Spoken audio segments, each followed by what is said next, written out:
আমরা শায়েখের নিকট পরবর্তী প্রশ্ন করছি। আমাদের আরবি না জানা এক ভাইয়ের মনের আকুতি নিয়ে তার প্রশ্ন করা যে যারা আরবি পড়তে পারে না তাদের জন্য বাংলা উচ্চারণ দেখে কোরআন মাজিদ পড়া জায়েজ হবে কি? মাখরাজ ও তাজবিদ না মেনে পড়ার কারণে গুনাহ হবে কি? ধন্যবাদ প্রিয় ভাইজান। আমরা বলবো যে প্রত্যেক ব্যক্তির অবশ্যই করণীয় যে তার যেই আরবি ভাষা এটা কিন্তু আপনার বাংলাতে যদি কেউ উচ্চারণ লেখে সেটা সঠিক উচ্চারণ কিন্তু হয় না কখনো, কারণ কয়েকটা অক্ষর এমন আছে যেগুলোর মাখরাজকে বাংলাতে উচ্চারণ দেখানো সম্ভব না।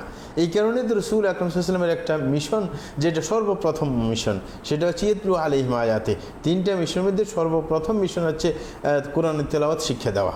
হ্যাঁ, সুতরাং আপনার প্রত্যেকের দায়িত্ব যে একজন আলেমের মাধ্যমে উচ্চারণটা শিখে নেওয়া, তা কোরআন তেলাওয়াত শিখে নেওয়া। হ্যাঁ, এই কারণে এটা বাধ্যতামূলক একটা কাজ, এটা ওয়াজিব কাজ, এটা কোনো নিজের স্বাধীনতা এখানে নেই, ওয়াজিব কাজ। কারণ আপনাকে সালাদ পড়তে হবে, সালাদে সূরা ফাতিহা পড়া কিন্তু বাধ্যতামূলক। যখন সেটা বাধ্যতামূলক, সুতরাং আপনার ওই সূরা ফাতিহা পড়ার জন্য যতটুকু জ্ঞান লাগবে, হ্যাঁ, উচ্চারণ করার জন্য অতটুকু আপনাকে শিখতে হবে, শিখতে বাধ্য। এটার মধ্যে কোনো গাফলা করলে চলবে না যে আপনি দেখে দেখে উচ্চারণটা আপনার পড়লেন, বাংলাতে উচ্চারণ না, সেটা কখনো হক আদায় হবে না।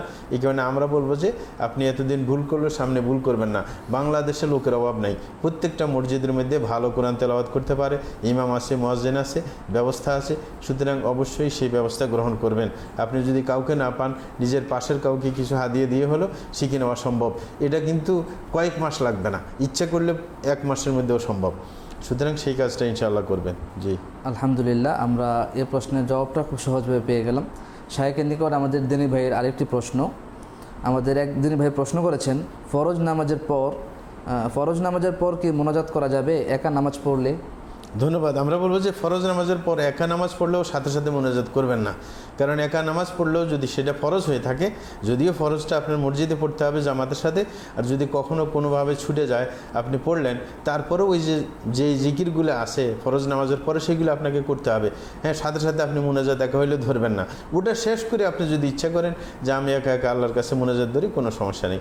আর যদি সুন্নত নফল পড়েন তাহলে তারপরে কমপক্ষে আস্তাগফিরুল্লাহ আস্তাগফিরুল্লাহ আস্তাগফিরুল্লাহ, হ্যাঁ, আপনি পড়ে নেবেন। আল্লাহুম্মা আনতাস সালামু ওয়া মিনকাস সালাম তাবারাকতা ইয়া যাল জালালি ওয়াল ইকরাম, কমপক্ষে এই 2টা পড়বেন, তারপরে আপনি মোনাজাত ধরতে পারেন, কোনো সমস্যা নেই।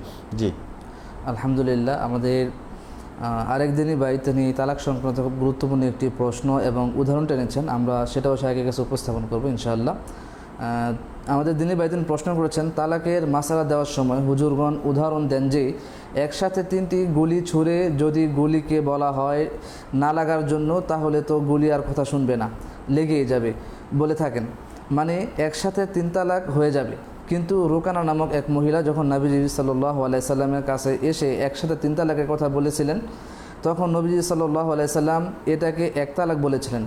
এখন প্রশ্ন হলো, তখন কেন একসাথে 3টি গুলি লাগে নাই, মানে হুজুরদের এই উদাহরণ কি সঠিক?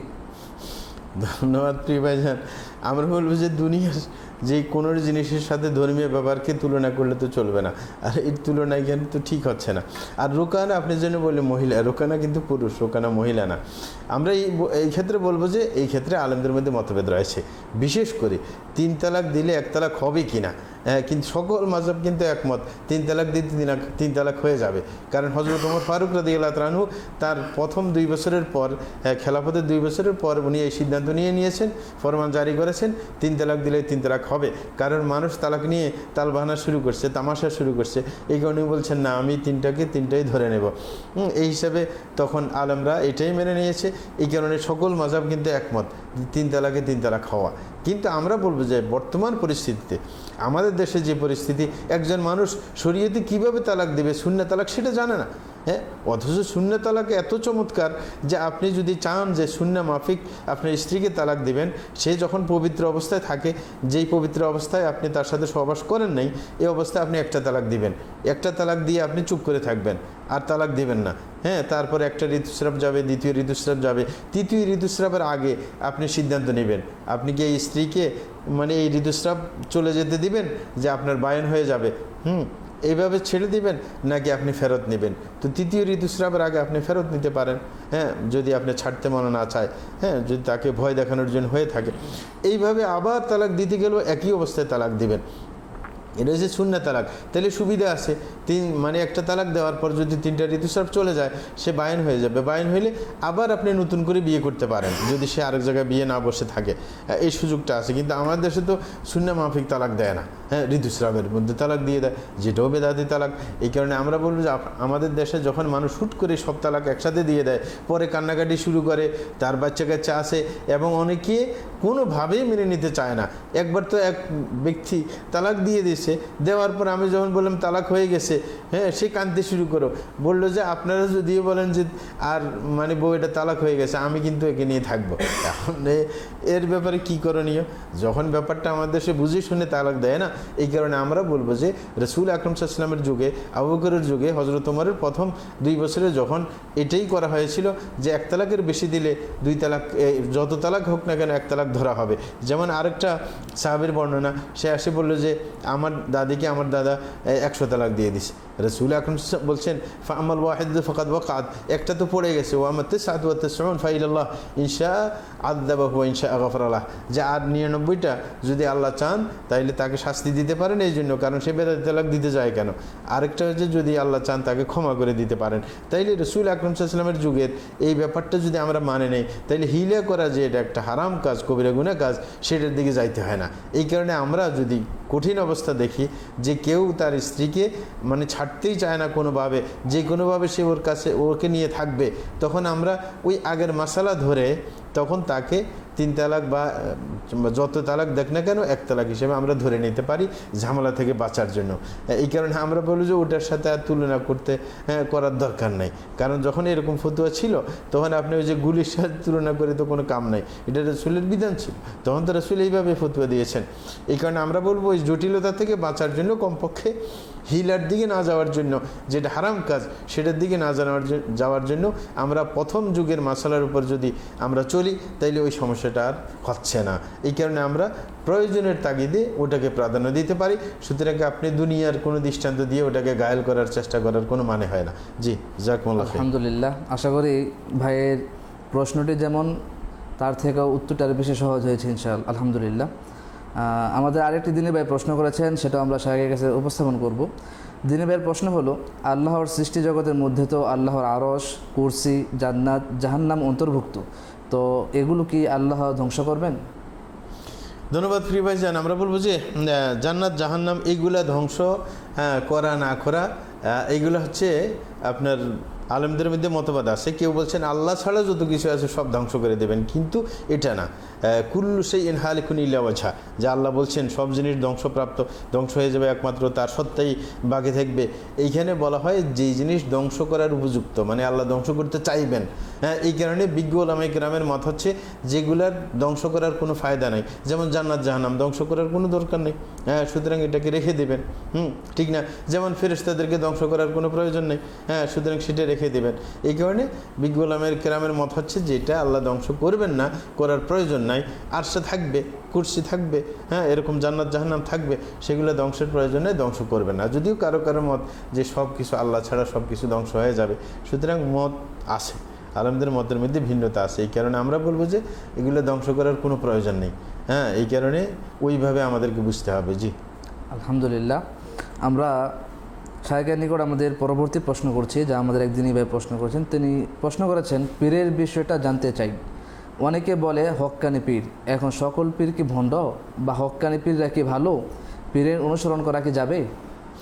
ধন্যবাদ প্রিয় ভাইজান, চমৎকার প্রশ্নই করেছেন। আমরা বলবো যে আমাদের যুগে যে পীর বলা হয়, এই পীর কিন্তু মানে সিলসিলাদারি পীর, মানে একটা সাজারা আছে, ওদের সাজারা বলা আরবিতে আর কি, হ্যাঁ, মানে একজনের পীর একজন এইভাবে করতে করতে শেষ পর্যন্ত হযরত আলী পর্যন্ত পৌঁছে যায়, অথবা আবু বকর পর্যন্ত, অন্য সাহাবী পর্যন্ত যায় না কিন্তু, হ্যাঁ। তো এই যে সিস্টেমটা ওরা চালু করছে একজন, কিন্তু থানভী রহমতুল্লাহ কিন্তু এটা স্বীকার করছেন যে প্রথম 300 বছরের মধ্যে পীর বলতে ওস্তাদকে বোঝানো হয়।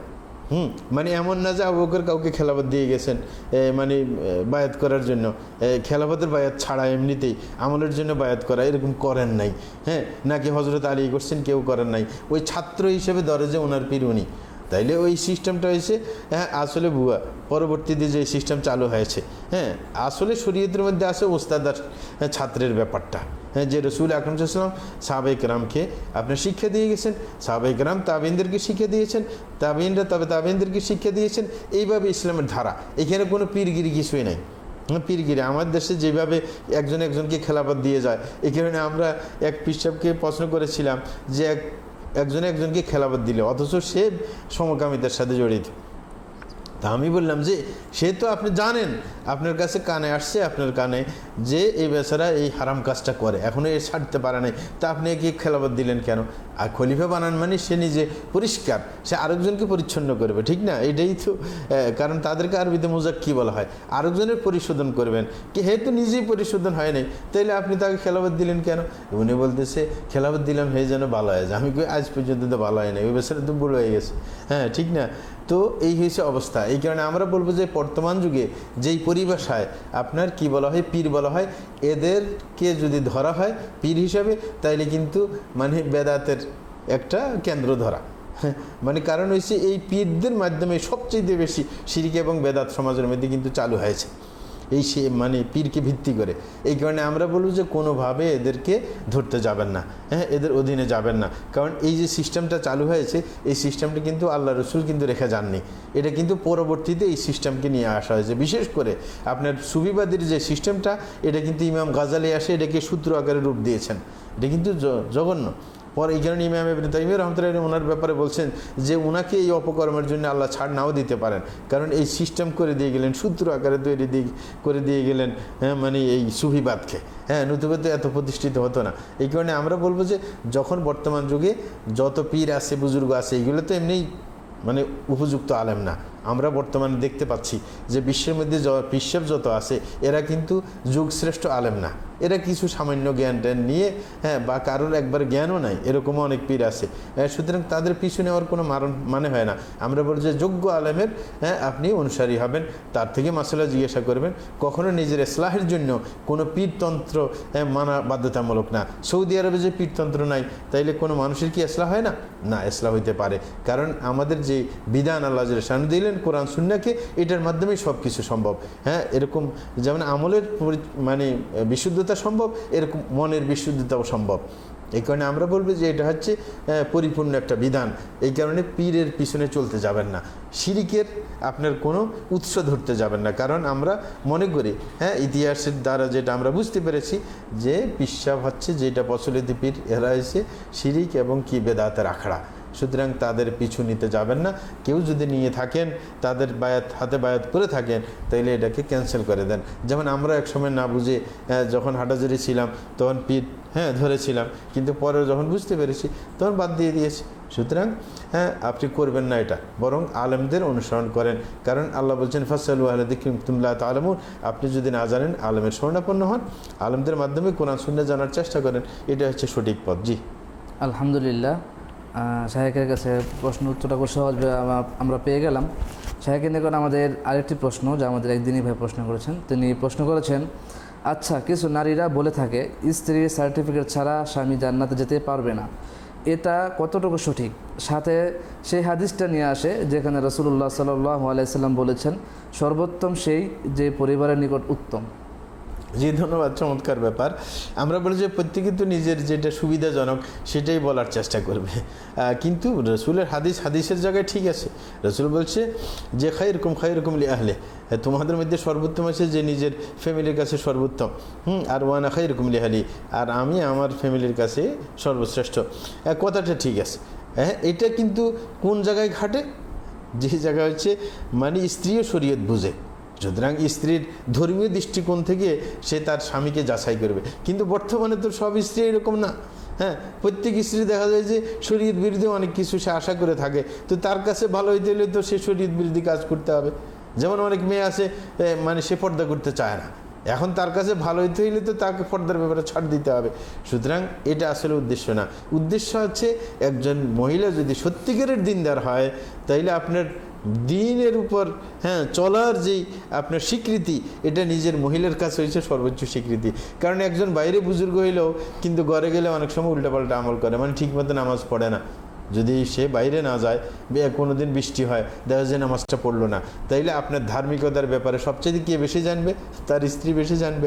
সুতরাং ধার্মিকতার ক্ষেত্রে স্ত্রী বেশি জানবে বলেই বলা হচ্ছে যে স্ত্রীর সার্টিফিকেটটা একজনের ব্যাপারে গ্রহণযোগ্য সার্টিফাই। হ্যাঁ, কিন্তু এটা মানে এটা না যে স্ত্রী আপনার উপর খুশি দেখলে আপনি জান্নাতি হবেন, হ্যাঁ, না এলে জান্নাতি হবেন না, এটা আসলে ব্যাপার না। ব্যাপারটা হচ্ছে কারণ বিতর্কগত ব্যাপার সে জানে, ব্যক্তিগত বিষয় সে জানে। হ্যাঁ, এই কারণে রসুল আকরম সাল্লাল্লাহু আলাইহি ওয়াসাল্লামের পুরো জীবন সমান তালে চলছিল। বাইরের জীবন যে পরিচ্ছন্ন, নিজের ঘরের জীবনও পরিচ্ছন্ন, এই কারণে তিনি আদর্শ ঘরেও বাইরে সব কিছু। কিন্তু দেখা যায় যে আমাদের যুগে এমন হয় না, একজনে দেখা যায় যে বাইরে বুজুর্গ, ভিতরে হ্যাঁ বুজুর্গ না। এই কারণে ওই যে মহিলার সার্টিফাইয়ের ব্যাপারটা এইভাবে আসছে আর কি। এমন না যে তার কথা মতো আপনি চলবেন, তার কাছে সাধু হইতে চাইবেন, হ্যাঁ, আপনার ভালো হওয়ার জন্য না, ব্যাপারটা এরকম না। জি, ধন্যবাদ। আলহামদুলিল্লাহ, এই প্রশ্নের উত্তরটা আমরা খুব সহজভাবে পেয়ে গেলাম। আমরা শায়েখের নিকট পরবর্তী প্রশ্ন করছি, যা আমাদের একদিনই প্রশ্ন করেছেন। তিনি প্রশ্ন করেছেন, কেউ কেউ আমাকে জিজ্ঞাসা করে আল্লাহ তাআলা কোথায় আছেন, কেননা গাজার অবস্থা এমন কেন? আমরা বলবো যে কেউ যদি সত্যিকার অর্থে জিজ্ঞাসা করে আল্লাহ কোথায় আছেন, আপনি বলেন আরশের উপর সমুন্নত আল্লাহ জাল্লাহু শানহু, কারণ কোরআনের মধ্যে 7 জায়গায় আসছে আল্লাহ আরশের উপরে আছেন, তো সেটাই উত্তর দিবেন। অনেকেই কিন্তু বিব্রত বোধ করে যে কোথায় আছেন এটা প্রশ্নই করা যাবে না। রসুল আকরম সাল্লাল্লাহু আলাইহি ওয়াসাল্লাম একজন মহিলাকে প্রশ্ন করলেন তার ঈমান যাচাইয়ের জন্য যে আল্লাহ কোথায় আছেন, এবং অন্যজনে সাহাবী যখন প্রশ্ন করছেন আল্লাহ কোথায় আছেন, তার উত্তর রসুল উত্তর দিলেন। রসুল বললেন না যে এরকম প্রশ্ন করা দোষ। হ্যাঁ, সুতরাং আমার দেশে মনে করা যায় এইরকম প্রশ্ন করা দোষ না, দোষ না। কেউ যদি প্রশ্ন করে ওইরকম আপনি উত্তর দেবেন যেভাবে হাদিসের মধ্যে এসেছে। জি, আলহামদুলিল্লাহ। শায়েখ, আমাদের প্রশ্নের মূল ধারাটা মনে হয় এমন ছিল যে গাজার অবস্থা বর্তমানে করুন, সেই ক্ষেত্রে মানে আল্লাহ তাআলা কোথায় আছেন, গাজার অবস্থা এমন কেন, মানে প্রশ্নটা এই ধরনের। ও আচ্ছা, হ্যাঁ, ধন্যবাদ। আমরা বলবো যে আল্লাহ তো ঠিক জায়গায় আছেন, কিন্তু আমাদের কথা হচ্ছে যে কোনো অবস্থার কারণে মানে এরকম কথা বলা ঠিক না। তা আপনার কথার দ্বারা বুঝে যে আল্লাহ বেইনসাফি করতেছেন, কারণ কোথায় আছেন, হ্যাঁ, এটা বললে মানে আল্লাহ দেখতে পাচ্ছেন না, হ্যাঁ, দেখতে পাচ্ছেন না এটাই বোঝায় আর কি, সাধারণ অর্থে এটাই বোঝায়। হ্যাঁ, তাইলে বোঝা গেছে আল্লাহ দেখতেছেন না মানে বেইনসাফি করতেছেন। এদের উপরে এত জুলুম চলে, আল্লাহ কেন প্রতিশোধ নিচ্ছেন না? এটার হিকমত আল্লাহই ভালো জানেন, ঠিক না? এটার হিকমত আল্লাহই ভালো জানেন কেন তাদেরকে শাস্তির সম্মুখীন করা হচ্ছে। কিন্তু আমরা বাস্তবে, আমাদের সাথে এক ফিলিস্তিনি ছিল, ছাত্র ছিল, আমার ক্লাসমেট, মদিনাতে যখন আমরা পড়তাম, তো একদিন আমাকে হঠাৎ করে বলে যে এই তোমরা সবাই যখন ফিলিস্তিনের ব্যাপারে কোনো কথা আসে তোমরা খুব মর্মাহত হও যে এদের উপর এত আপনার জুলুম চলে কেন? বলে যে আমি ফিলিস্তিনি, আমি বাড়িতে যাইতে পারতেছি না। হ্যাঁ, বলে যে ফিলিস্তিনের জনগণের কারণে ফিলিস্তিনের উপর আযাব চলতেছে। বলে যে ফিলিস্তিনের মানুষ আমাদের মানে বলে যে বংশের লোকেরা বলে যে ওই রাত্রে যায় বারের মধ্যে চাকরি করে, মানে ইহুদিদের ওইখানে গিয়ে মেয়েরা যায় ওইখানে বারে অনেকে চাকরি করে। হ্যাঁ, আপনার বলে যে এই পরিস্থিতি এরকম। হ্যাঁ, এখন চলাফেরা ঠিক নেই, পর্দা পরিষদা কিছু নেই, হ্যাঁ, নামাজ রোজার ঠিক নেই, বলতেছে তো আল্লাহ কীভাবে দয়া করবে? সুতরাং কেন আল্লাহ তাদের উপরে এই দীর্ঘ সময় নিয়ে এই যে আপনার 60 বছর 70 বছর এই যে তাদের উপর শাস্তি চলছে, কেন চলছে এটার হিকমত আল্লাহ জানেন। আমরা কিন্তু এরকম কথা বলতে যাব না যে আল্লাহ কোথায়, মানে আল্লাহ দেখতেছেন না। যদি আল্লাহ সরাসরি দেখতে পান না, যদি এটা মনে করি এটাও কুফরি। আর যদি আমরা রূপক অর্থে ধরে যে আল্লাহ বেইনসাফি করতেছেন, যে এতদিন জুলুম চলতেছে প্রতিশোধ কেন নেবেন না, একই কথা, দুটোটাই কুফরি। এই কারণে আমরা এরকম শব্দ বলতে যাব না। আমরা মনে করব এটার ব্যাপার আল্লাহই ভালো জানেন। আমাদের কাজ হচ্ছে আমরা ব্যক্তি হিসেবে তাদের জন্য দোয়া করব যে আল্লাহ তাদের এই যে জুলুমের যে অবস্থা এটার থেকে আল্লাহ পরিত্রাণ দিয়ে দেন তাদেরকে, এবং তারাও আল্লাহর কাছে ফরিয়াদ করতে হবে যে আল্লাহ আমাদেরকে এই জুলুম থেকে মুক্তি দিয়ে দেন। হ্যাঁ, আল্লাহ হয়তো বা মুক্তি দিবেন ইনশাআল্লাহ। কখন দিবেন সেটা আল্লাহই ভালো জানেন। হ্যাঁ, সেটা আল্লাহর উপর আমরা ছেড়ে দিই, আল্লাহর উপর খারাপ ধারণা না করি, কারণ আল্লাহ নিজেই বলছেন আনা ইনদা যান্নি আবদি বি। হ্যাঁ, আমার সম্পর্কে মানুষ যেরকম ধারণা করবে আমি সেরকম আচরণ করি। সুতরাং কেউ যদি খারাপ ধারণা করে যে আল্লাহ দেখতে পান না, তাইলে তো ওর সাথে ওই রকমই আচরণ করবেন, তাইলে তো বিপদে পড়ে যেতে হবে। জি, আলহামদুলিল্লাহ, আমরা উত্তরটি খুব সহজে পেয়ে গেলাম, এবং আমরা আল্লাহ সুবহানাহু ওয়া তাআলার কাছে এই বলে হেফাজত চাই যে তিনি যেন তার ব্যাপারে আমাদেরকে শব্দ চয়নে সংযত করেন। আল্লাহুম্মা আমিন। আমরা শায়েখের নিকট পরবর্তী প্রশ্ন করছি যে শায়েখ, এক দিনই ভাই আমাদের কাছে প্রশ্ন করেছেন, নাকফুল, কানের দুল, হাতের চুড়ি এগুলো না দিলে নাকি অকল্যাণ হয়, অথচ স্ত্রী পড়তে চায় না কিন্তু শাশুড়ি জোর করে, এখন স্ত্রী কী করবে? ধন্যবাদ। আমরা বলছি অকল্যাণ হয়, এটা ঠিক কথা না। হ্যাঁ, অকল্যাণ হয় এটা কোনো হাদিস দ্বারা প্রমাণিত না, কোরআন দ্বারা প্রমাণিত না, কিন্তু এটা মহিলাদের ভূষণ। কারণ কোরআনের মধ্যে বলছে আফামাই ইউনাসউ, হ্যাঁ, ফিল হিলিয়াতি ওয়া হুয়া ফিল খিসামি গায়রু মুবিন। মহিলাদেরকে সৃষ্টি করা হয়েছে অলঙ্কারের মাঝে, মানে মহিলারা অলঙ্কার পছন্দ করেন, এটা হচ্ছে মহিলাদের ভূষণ। একজন মহিলাকে চেনা যায় তো এটার মাধ্যমে, হ্যাঁ, এই কারণে আপনার সেটা মহিলাদের ভূষণ এরকম হওয়া উচিত যে অলঙ্কার যদি কারোর থাকে সেটা পরবে, মহিলাদের যে স্বভাব স্বাভাবিক, হ্যাঁ, ফিতরত, সেটার উপর সে থাকবে। কিন্তু কেউ যদি সব পরা কিন্তু বাধ্যতামূলক না, মহিলাদেরকে মানে যেন বোঝা যায় এটা মহিলা, হ্যাঁ, একবারে যদি কিছুই না পড়ে তাইলে তো, হ্যাঁ, মহিলা বুঝে অনেক সময় মুশকিল হয়ে যাবে। তো এই কারণে বলবো যে মানে এটা একবারে যদি না পড়ে, সব মানে এত অলঙ্কার না পড়ে, সেটা কোনো মানে খারাপ কিছু না। কমপক্ষে একটা চেইন, একটা আংটি, এগুলো পড়লেই হয়, হ্যাঁ, মানে সাধারণ অলঙ্কার যেটা হালকা অলঙ্কার আর কি। এই কারণে চাপাচাপি করতে যাবে না যে সব অলঙ্কার পরেই থাকতে হবে। মানে চায় যে শাশুড়ি যে আমার বউ মানে ছেলের বউকে সুন্দর দেখাক, কারণ অলঙ্কার পরে রাখলে ভালো দেখায়, সুতরাং তার একটা চাহিদা থাকতেই পারে। আমরা বলবো যে আপনার যদি কোনো অসুবিধা না হয় তাইলে আপনি চাহিদা মতো চলেন, কারণ সবাই দেখতে চায়, নিজের স্বামীও দেখতে চায় আমার স্ত্রীকে সুন্দর দেখাক। তাইলে আপনার স্বামীর মা অবশ্যই চাইবে যে আমার ছেলের বউটা সুন্দর দেখা চলক, আমার দেখতে ভালো লাগুক। সুতরাং চাহিদা মতো চলার চেষ্টা করবেন, যদি কষ্ট না হয়। মুরব্বীদের চাহিদা দিকে খেয়াল রাখা অবশ্যই দরকার। জি, আলহামদুলিল্লাহ। আমরা শায়েখের নিকট পরবর্তী প্রশ্ন করি, আমাদের অনেকগুলো প্রশ্ন জমে আছে। আমাদের পরবর্তী প্রশ্ন, শায়েখ এক ভাই প্রশ্ন করেছেন, আমি 24 ঘন্টায় গাড়িতে থাকি এবং বিভিন্ন দিন বিভিন্ন জায়গায় যাই, তাহলে আমি কি সালাত কসর করতে পারবো প্রতিদিন?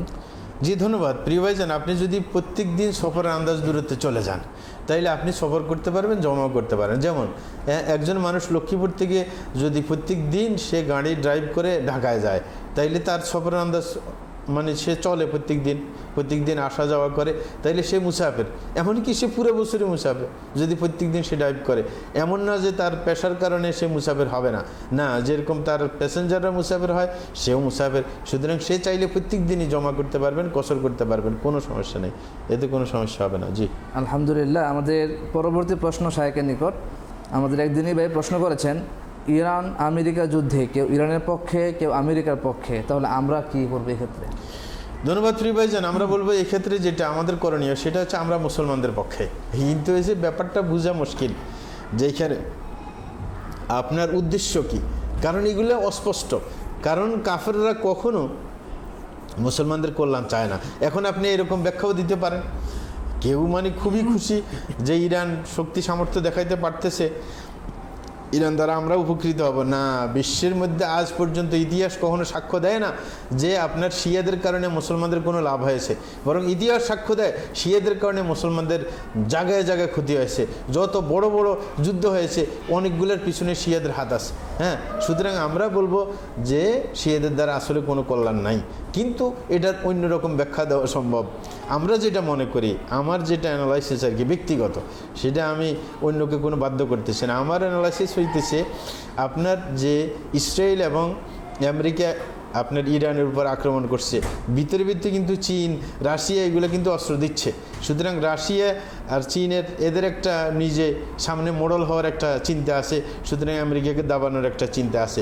এর পাশাপাশি ইসরায়েল আর আপনার আমেরিকার আরেকটা চাল থাকতে পারে যে ওরা অস্ত্র দিলেও যুদ্ধ করে এমন একটা ভাব দেখানো যে ইরান একটা পরাশক্তিতে রূপ নিয়েছে। যে এটা যদি আপনার প্রমাণ করতে পারে আপনার আমেরিকা এবং ইসরায়েল, তাইলে আরব দেশের কাছে পরবর্তীতে অস্ত্র বিক্রি করা তাদের জন্য সহজ হবে।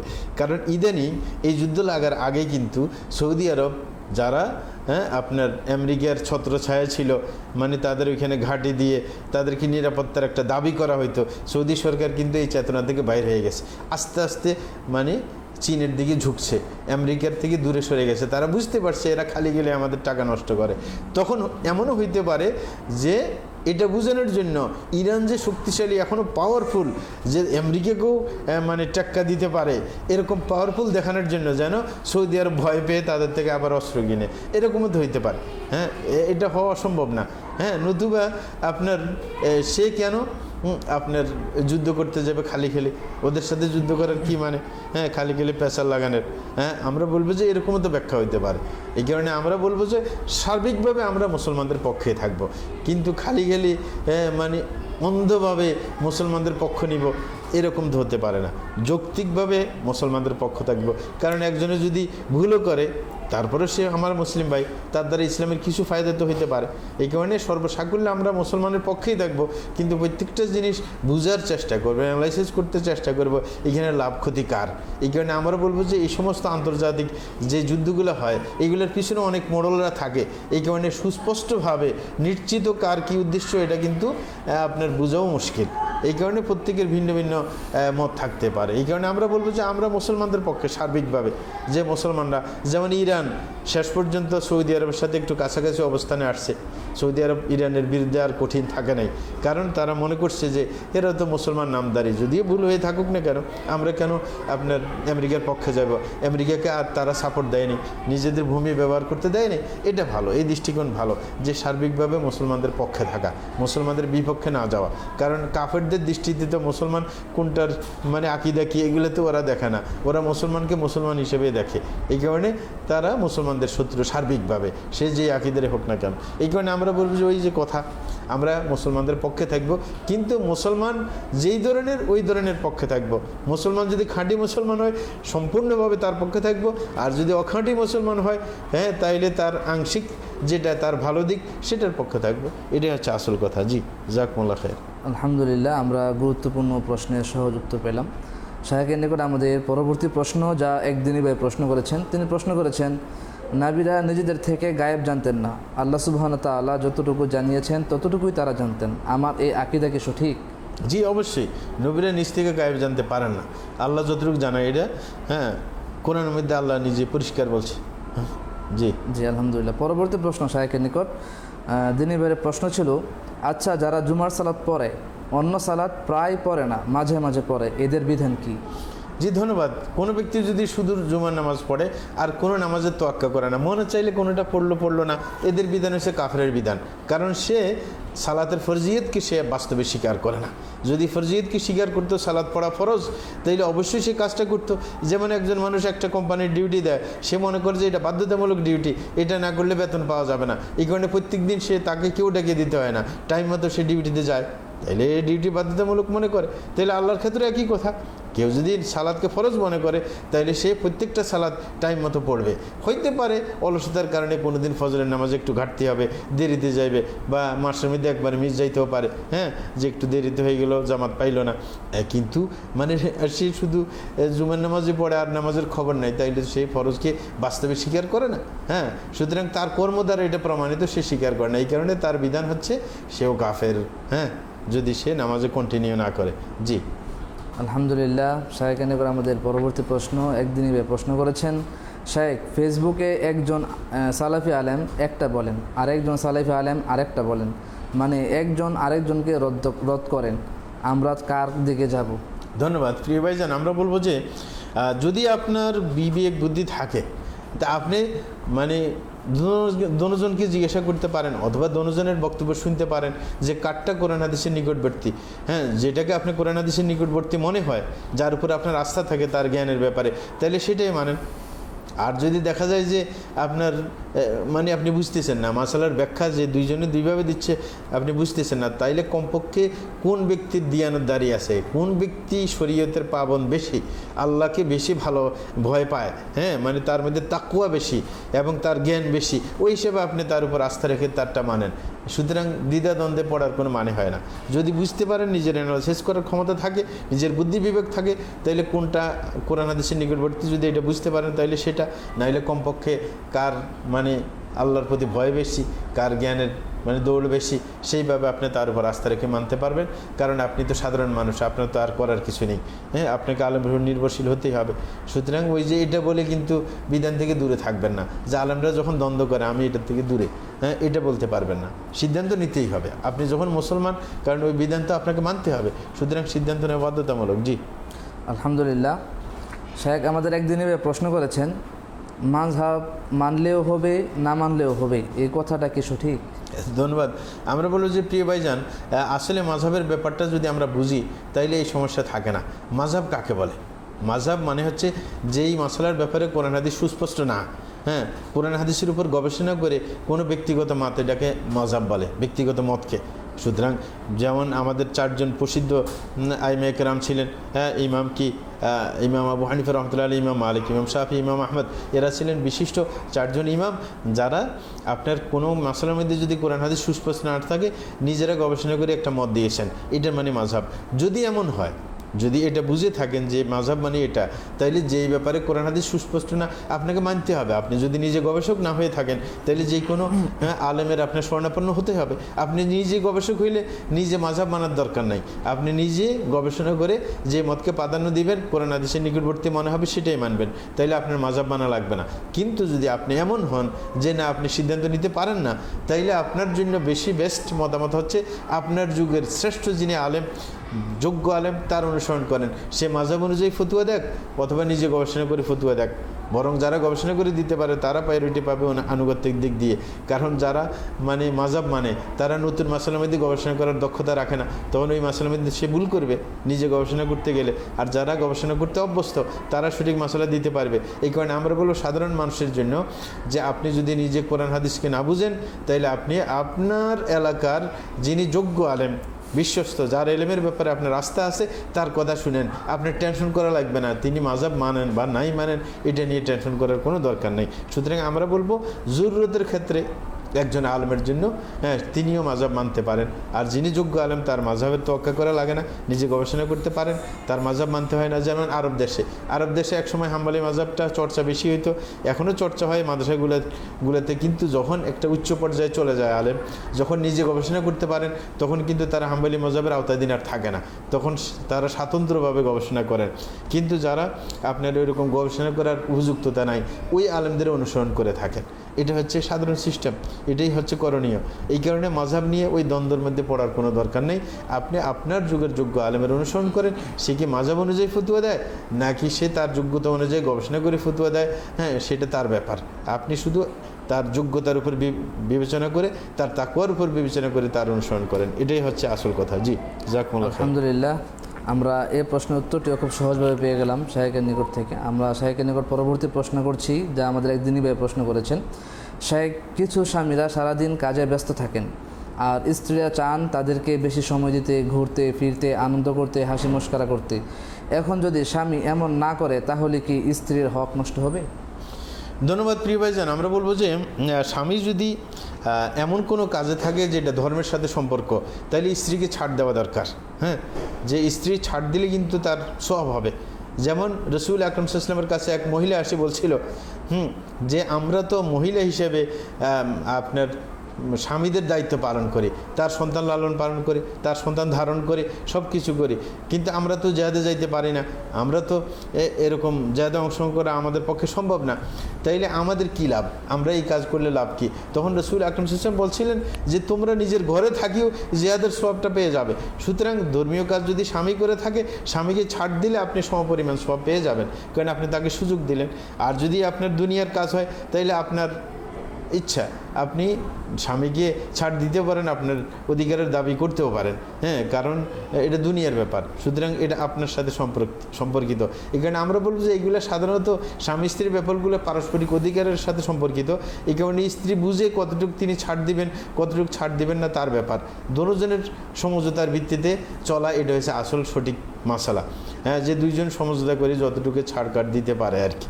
হ্যাঁ, এই কারণে মানে খালি কারোর উপর চাপাই দেওয়া, কারণ যদি স্ত্রী বুঝে যে স্বামী ব্যস্ত মানুষ, হ্যাঁ, সুতরাং তাকে চাপাইতে গেলে কিন্তু তার সাথে থাকা আমার পক্ষে সম্ভব হবে না, সে শেষ পর্যন্ত আমাকে তালাক দিয়ে দিবে। সুতরাং ওই হিসাব বিবেচনা করেই ছাড় কাট দিতে হবে। নতুবা মানে যে কোনো প্রত্যেকজন যদি হার্ডলাইনে থাকে, প্রত্যেকের অধিকার নিয়ে যদি সে একবারে পুরোপুরি চায় 100%, তাইলে কিন্তু কোনো সংসার টিকতে পারে না। তাইলে সংসার টিকে কিন্তু বোঝাপড়ার ভিত্তিতে, যেই সংসারে যত বেশি বোঝাপড়া, সেই সংসার তত বেশি কি সুখময় হয়। এই কারণে আমরা বলবো যে বোঝাপড়ার ভিত্তিতে এই কাজটা আমরা চালিয়ে যাব।